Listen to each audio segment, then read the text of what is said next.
I got a call past midnight that ripped me out of bed. 200 miles of black ice and screaming wind. Later I found my mom huddled outside a gas station, barefoot in the snow, her face bruised and her body shaking like a leaf. My own brother and his wife had beaten her and thrown her into the night like she was nothing. That moment carved something into me, a vow that they would never get away with it. What they did to her, I made them suffer tenfold.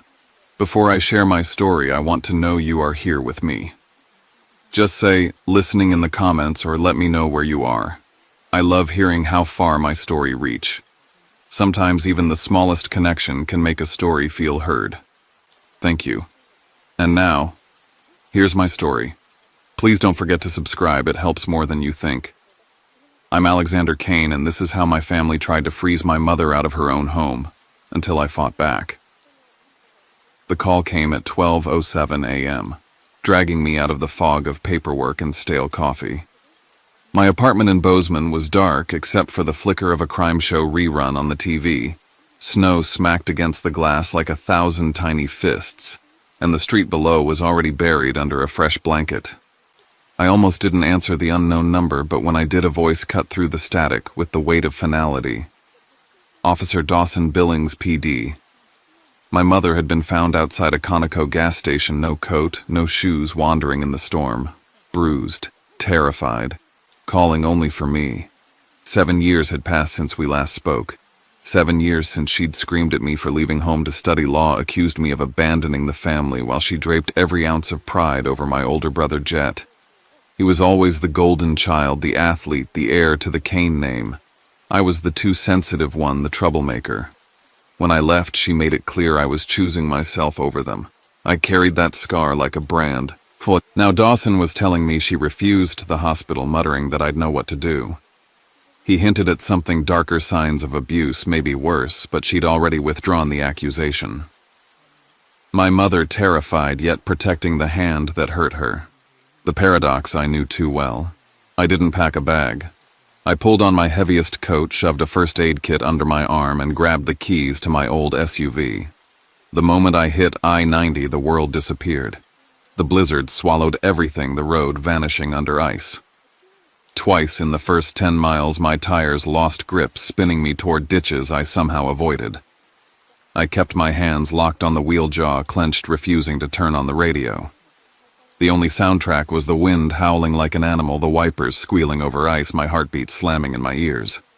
The drive was a tunnel back through time. Every whiteout gust dragged up memories I had buried. Jet shoving me down the stairs when I was 9, the crack of my arm against the tile, the weeks in a cast while Mom scolded me for overreacting. Jet locking me outside in the snow, my teeth chattering against the glass door while she told me to stop causing trouble. I gripped the wheel tighter with every mile. By 4:15 a.m., after 200 miles of cold silence, I slid into the Conoco parking lot, tires screaming against the plowed mounds of snow. My headlights caught her immediately. My mother crouched between a trash bin and the frozen soda machine, hair tangled, lips cracked and bleeding, a bruise blooming purple across her cheek. She was barefoot, trembling so hard I could hear the chattering from yards away. Mama. I called, my voice catching on a word I hadn't said in years. She flinched, then stared at me as if unsure I was real. I knelt, wrapping the police blanket around her shoulders, pulling her against me, feeling just how fragile she'd become. "I'm fine," she whispered hoarsely, shaking her head. "Just slipped. Just clumsy." But her eyes betrayed her wild darting, afraid of a shadow that wasn't there. Officer Dawson stood nearby, leaning against his cruiser, face set hard. She said Jet put her out here. Then she changed her story. Said she imagined it. His gaze met mine. "You've seen the bruises. You know what's going on." I settled her into the SUV, cranking the heater as she curled into the blanket. For the first time, she looked at me directly, eyes glassy, and whispered, "Don't let him take everything." Then she shut her eyes, as if the words had escaped her will. The conflict was no longer abstract. It was sitting in my passenger seat, wrapped in a police blanket covered in bruises. Blood against blood, justice against silence. As I drove her away from the gas station, a question pressed against my chest like a blade. How do you convince a mother to tell the truth when the monster she's protecting is her own son? By dawn, the storm had eased, but Billings was buried under a white hush. I checked us into the only place that wouldn't ask questions at this hour, the Moonlit Inn, a tired motel with cigarette-stained curtains, a furnace that rattled like it might explode, and a lingering sourness in the carpet. I eased my mother onto the bed, the springs groaning under her small frame.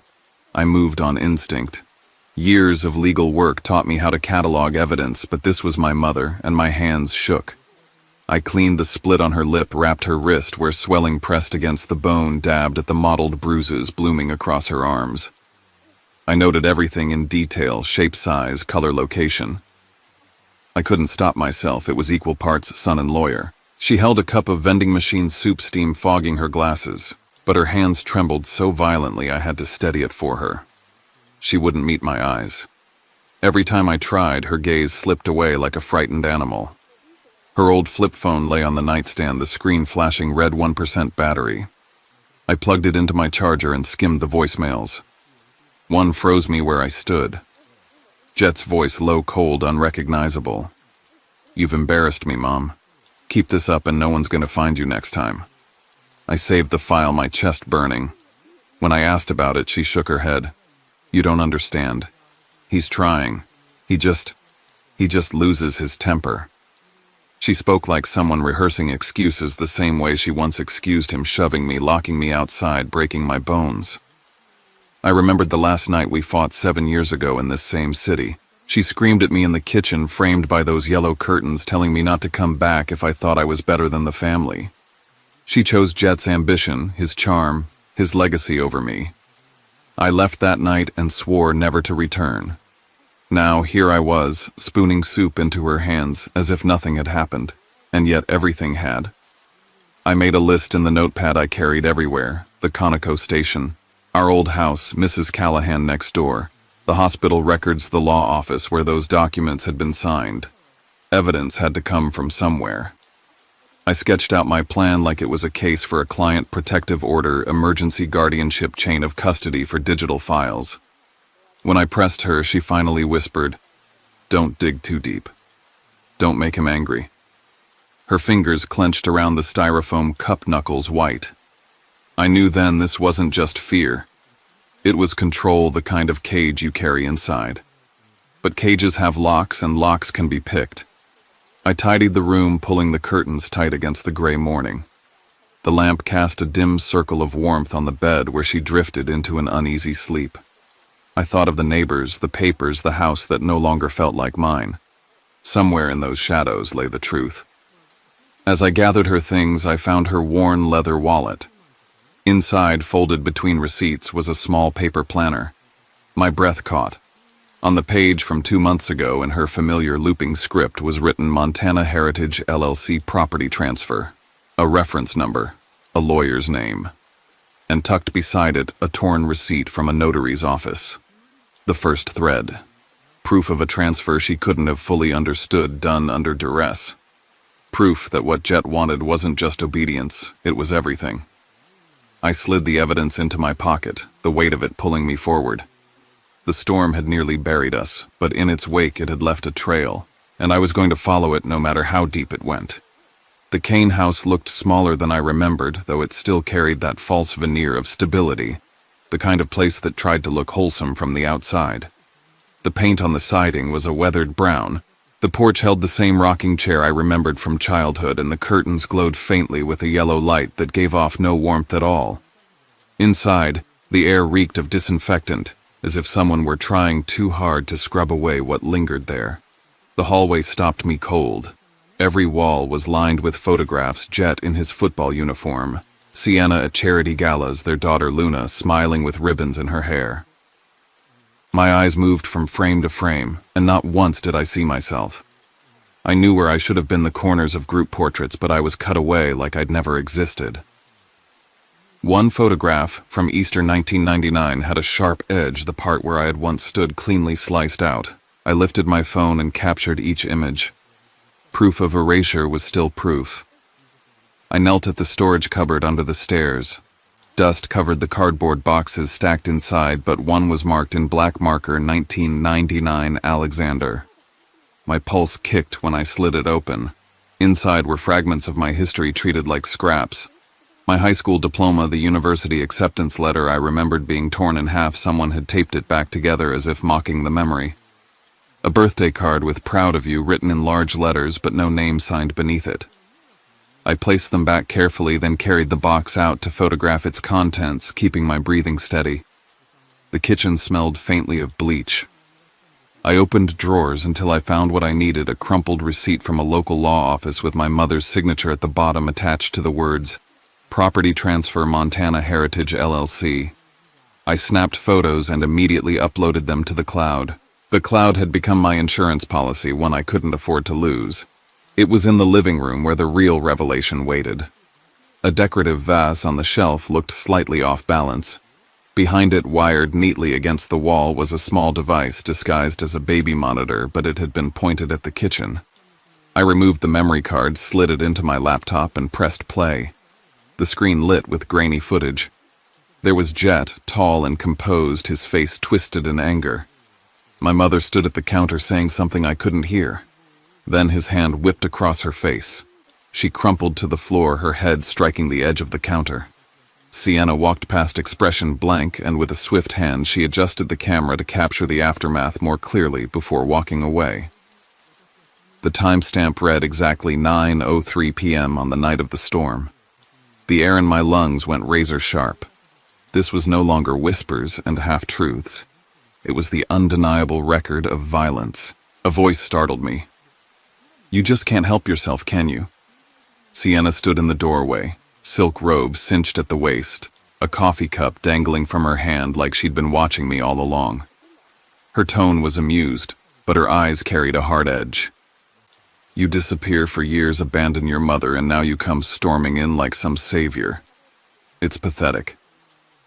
I set my phone to record, keeping my voice calm. What's pathetic is pretending this is normal. What I saw tonight will hold up in court. Abuse isn't something you can bleach away. She smirked. "You think anyone will believe you? You're the one who ran. Jet built this family, not you." I didn't answer. Instead, I slipped the card back into my pocket, already synced to the cloud. My work here was finished. Before leaving, I glanced at Jet's desk. Among his scattered contracts was one labeled consulting agreement, signed with the initials CH. My gut told me it was Caleb Holt, the businessman I'd heard about from neighbors. I jotted it down in my notebook. The symbolism pressed down on me as I walked out. The photograph with my face cut out. The camera hidden in plain sight.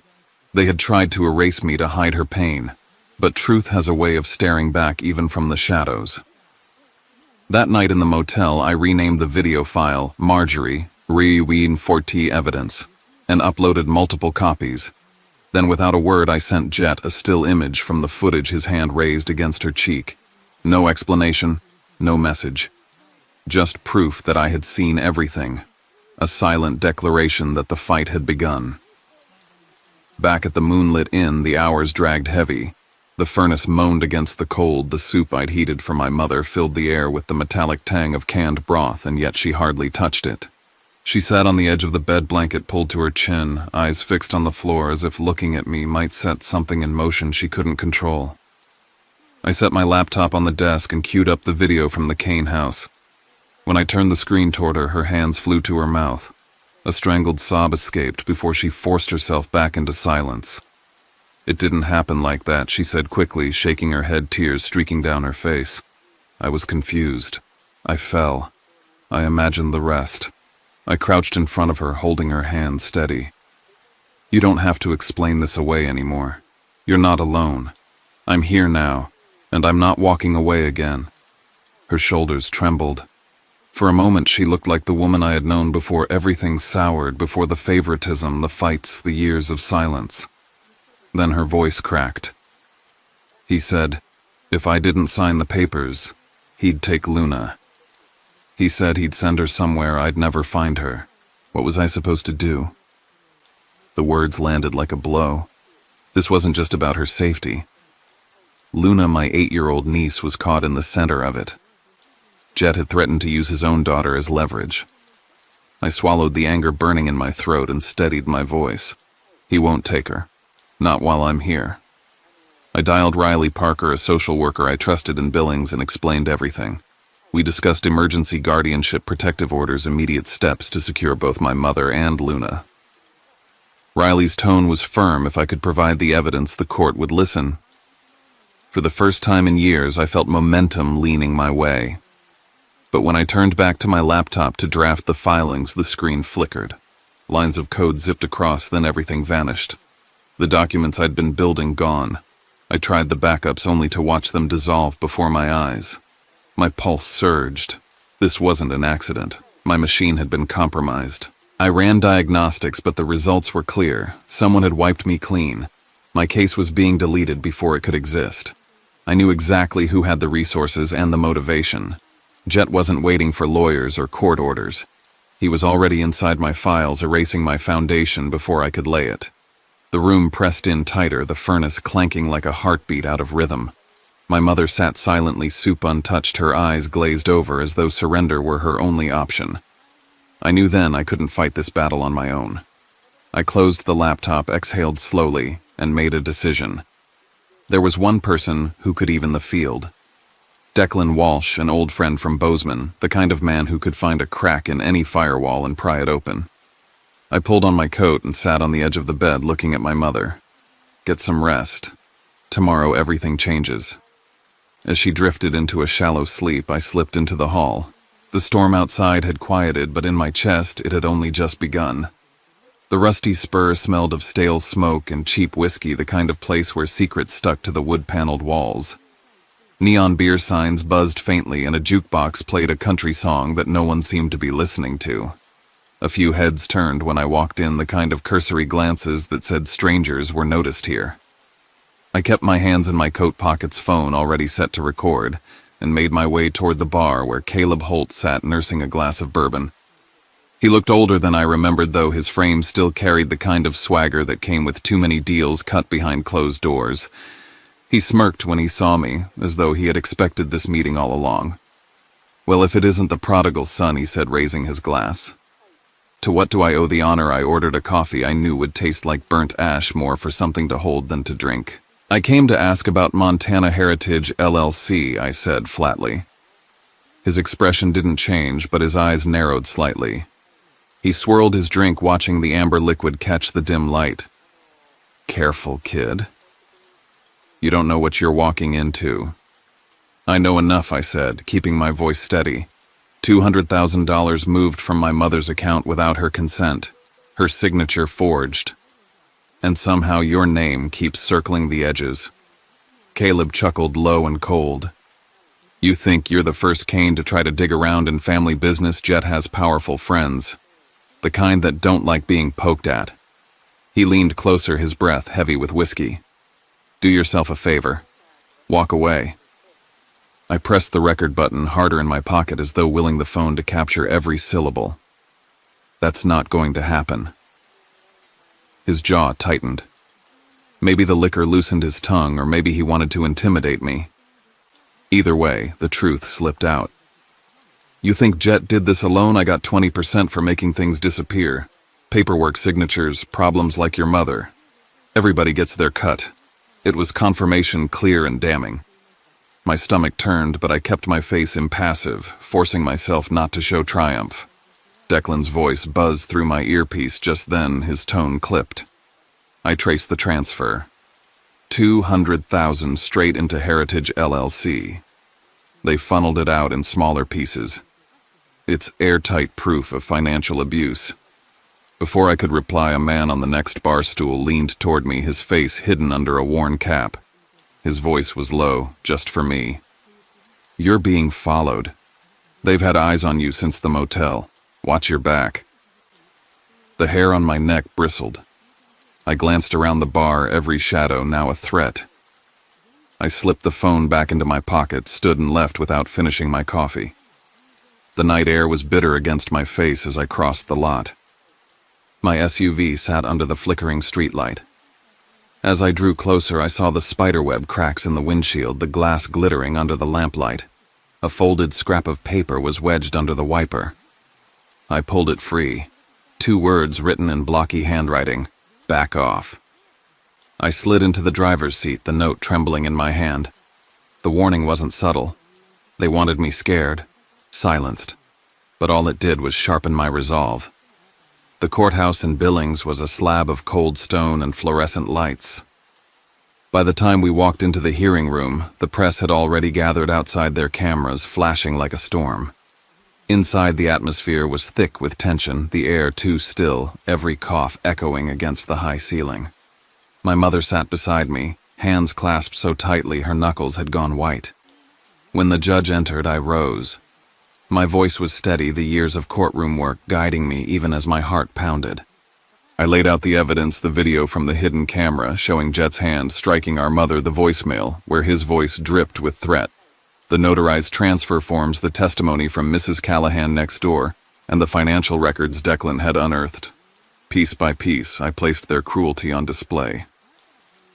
Jet sat across from me in a tailored suit, his jaw set, his eyes burning with rage, barely masked by a smirk. Sienna, polished in an elegant dress, crossed her legs and stared as though she were above it all. When it was their turn, Jet's voice rang out, smooth and practiced. "My brother has always resented me. He's manipulating our mother, twisting her confusion into lies. This is nothing more than revenge." The judge's gaze shifted to my mother. For a moment, silence pressed down on the room, and I feared she would retreat again into denial. But then she rose, shoulders shaking, voice trembling but clear. "I'm done being silent. For years I believed pain was love. I let myself think I deserved it. But no more. My son hurt me. He took everything from me, and he cannot be allowed to do it again." The room held its breath. Then Declan's prepared audio played through the speakers, his work having traced a private call. Jet's voice filled the courtroom, cold and venomous. "She's a burden. If she freezes out there, so be it." The words cracked the air like a whip. Jet's face drained of color as the crowd gasped. Before the judge could speak, Sienna leaned toward Jet, forgetting where she was, her whisper caught by a live microphone. "Did you delete the voicemail like I told you?" Gasps rippled again, reporters scribbling furiously, the gallery buzzing. The judge slammed the gavel, restoring order. His ruling came swift and firm. He granted me temporary guardianship of my mother, issued an emergency restraining order against Jet and Sienna, and ordered a full investigation into Montana Heritage LLC. The words echoed like thunder, final and unyielding. Jet's mask cracked. He sat rigid, stunned, while Sienna's composure dissolved, her eyes darting wildly as though searching for a way out. My mother sagged back into her chair, tears slipping down her cheeks, not from fear this time, but from relief. When the session ended, reporters surged toward us. Microphones shoved into my face, cameras flashing questions shouted. I shielded my mother as best I could, but even I couldn't ignore the sound already rising beyond the courthouse doors. On social media, a phrase had begun to spread like wildfire. "Freeze her out." By the time we stepped outside, the chant of the crowd filled the air. Strangers holding signs, voices raised, not in judgment, but in solidarity. My fight was no longer just mine. The silence had been broken, and the world was finally listening. The studio lights were blinding, harsher than any courtroom lamp or police spotlight I'd faced. They washed the stage in a sterile glow, stripping away any chance of hiding. Outside the Montana Chronicle building, the crowd had gathered in the hundreds, holding handmade signs, chanting in waves that rose and fell like surf. "Freeze her out" had spread beyond Billings, beyond Montana, catching like wildfire across the country. Now the story wasn't just mine or my mother's, it belonged to everyone who had been silenced in their own homes. Tessa Brooks sat across from me, calm and steady, her notes stacked but untouched. She didn't need them. The story had taken on a momentum of its own. "Alexander," she began, her voice cutting through the tension. "Take us back to that night. What did you see when you found your mother?" The cameras pivoted, catching my face in close-up. I drew in a breath. I drove 200 miles through a blizzard. When I arrived, she was outside a gas station, barefoot, shivering, her face covered in bruises. And it wasn't an accident. My brother and his wife put her there. They beat her and threw her out into the storm. My voice wavered, but I didn't let it break. She would have frozen to death if someone hadn't found her. That's not family. That's cruelty. A hush fell in the studio, and even through the glass I could hear the muffled stillness of the crowd outside. Tessa nodded, then cued the footage. On the monitor, my mother appeared sitting in the motel chair, her voice trembling. I used to believe pain meant love, she confessed, hands clutching the blanket around her shoulders. I thought if I endured it, he would stay. But I was wrong. The words cracked something open. My chest tightened as the audience gasped softly, their silence more powerful than applause. Then came the sound that would change everything. Declan's leak, timed to perfection, played through the speakers. Jet's voice, low and venomous, filled the broadcast. She's a burden. If she freezes out there, so be it. The effect was immediate.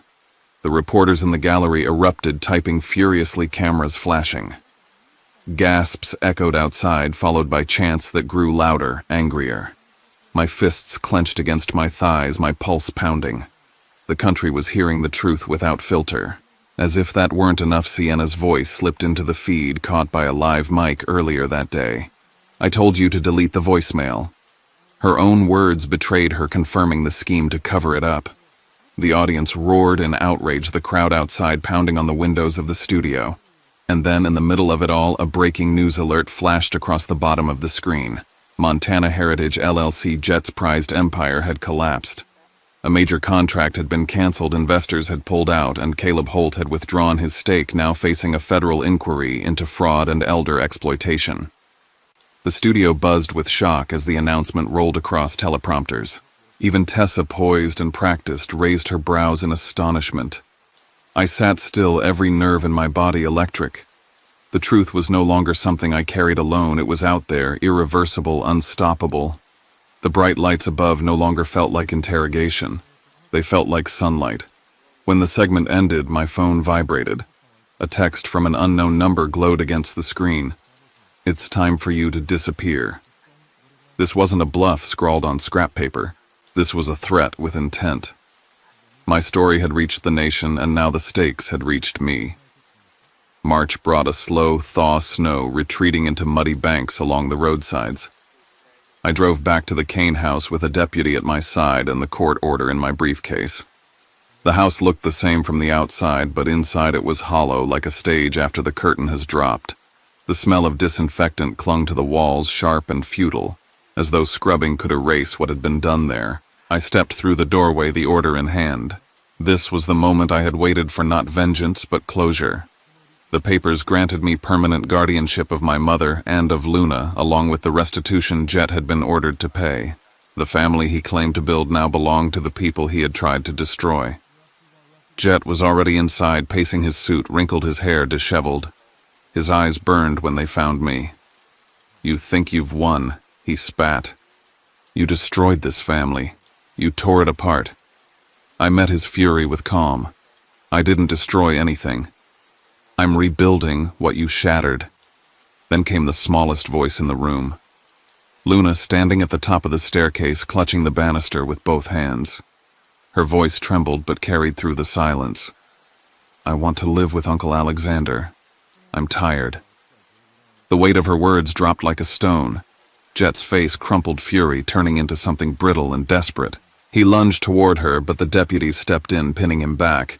He thrashed, shouting, "She's mine. You can't take her from me." The front door opened and more officers swept in.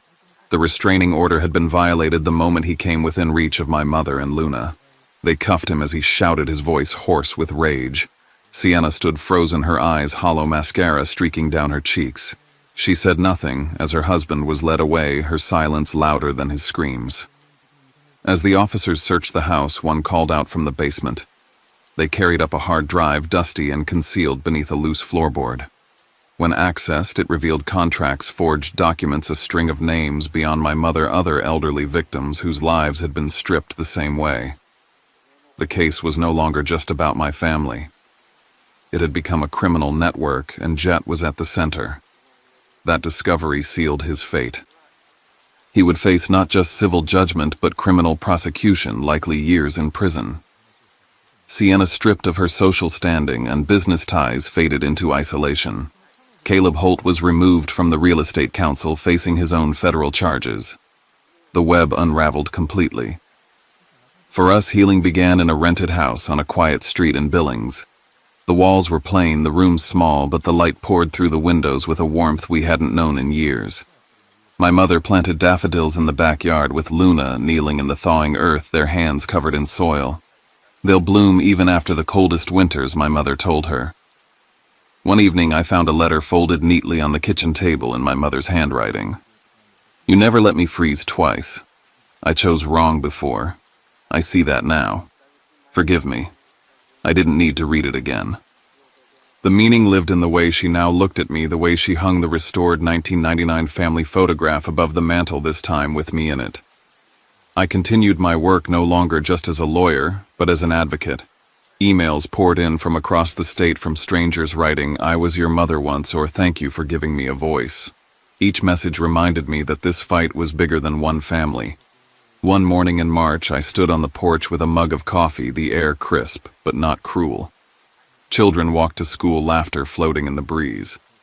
In the yard, Luna chased after the first green shoots of daffodils breaking through the soil. My mother watched from the window, her eyes softened, her lips curved in the faintest smile. The snow melted in patches across the grass, and yellow petals unfurled stubborn and bright. I whispered to myself almost in disbelief, family isn't just blood. It's the ones who help you heal. And with that, the story closed, not with vengeance, but with renewal. The storm had ended. What remained was the bloom of spring, fragile but fierce, a promise that even the frozen can find life again. When I look back on everything that happened, it still feels unreal at times. I replay the drive through the blizzard in my mind, the way the snow swallowed the road and the silence pressed against my chest. I remember the moment I saw my mother by that gas station, barefoot, bruised and shaking, and how something inside me split wide open. That image will never leave me. It was the moment I realized that silence can kill just as surely as violence, and that the cost of looking away is always too high. For years I carried resentment for my mother. I hated the way she favored Jet, the way she dismissed my pain and erased me from the family frame. I told myself I would never go back, and yet when the call came, I went. That drive wasn't just about saving her, it was about facing everything I had buried. The boy who was pushed down the stairs, locked outside in the snow, told he was too sensitive. He sat beside me the entire way. That night, I wasn't just driving to rescue her. I was driving to rescue the part of myself that had been silenced for decades. People ask me if I regret exposing my brother, if part of me wishes I had left things alone. The answer is simple no. Family is not defined by blood if that blood seeks to destroy you. Family is not about obligation if that obligation is used as a weapon. Family is about who stands with you in the storm, who warms your hands when you're frozen, who tells you the truth when lies feel easier. By that definition, my family is no longer the Canes of old. My family is my mother, who finally found the courage to admit the abuse. My family is Luna, who had the strength to speak when silence was demanded. My family is every stranger who reached out to say, "I was your mother once," or "I know your pain." That is family, the rebuilding, the healing, the choice to stand together. This story is not just mine. It belongs to every person who has ever been told to stay quiet. It belongs to every victim who convinced themselves that pain was love. It belongs to everyone who has been erased from their own photograph, cut out of their own history, told that they didn't belong. I want you to know, you do belong. Your story matters. Your voice matters. Even if it shakes, even if it cracks, even if it comes late in the night after years of silence, it still matters. There is a temptation in stories like this to paint justice as clean, to imagine that once the judge's gavel falls, everything is fixed. The truth is more complicated. Justice is messy. Healing is slow. Scars remain. My mother still carries the weight of her choices. Luna still wakes from bad dreams. and I still wrestle with the anger I felt for so many years. But we are moving forward. We are planting daffodils in thawing soil. We are letting light into rooms that once only smelled of bleach and fear. We are not perfect, but we are free. If you are listening to this, if you've made it this far, I want you to take something with you. Silence is the abuser's greatest weapon. Breaking it is the beginning of everything. I didn't want to tell this story. I didn't want to relive the cold, the bruises, the shame. But if sharing it means that one person finds the strength to step out of the shadows, then it was worth every word. Now I want to ask something of you. If this story resonated with you, if it touched you in any way, please let me know you're here. Comment listening below or tell me where you're watching from. Sometimes just knowing you're not alone is enough to keep going. And please don't forget to subscribe to this channel. It might seem small, but your support allows stories like this to be heard by more people. People who might desperately need to hear that they are not forgotten, that they are not to blame, that there is a way out. I am Alexander Kane. My family tried to freeze my mother out of her own life, but we survived. We rebuilt. We healed. And if we can, so can you. So thank you for listening, for watching, for being here. Thank you for helping us turn a story of cruelty into a story of courage. And remember, even the frozen ground blooms when spring comes.